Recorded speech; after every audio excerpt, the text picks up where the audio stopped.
আসসালামু আলাইকুম বন্ধুরা, সবাই কেমন আছেন? আশা করি ভালো আছেন।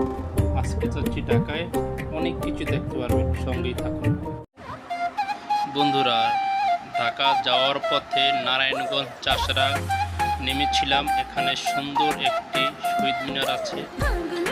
মানুষ ক্লান্ত সময় বিশ্রাম করার জন্য সময় কাটায়, অনেক মানুষ ঘোরাফেরা করে, অনেক দর্শনার্থী এখানে আসে।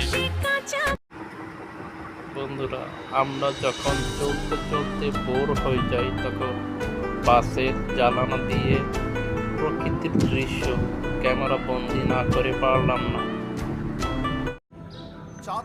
বন্ধুরা, ঢাকা যাত্রাপথে যাত্রাবাড়ি ফ্লাইওভার, এরকম দৃশ্য ক্যামেরা বন্দি না করে পারা যায় না, তাই আপনাদের সাথে শেয়ার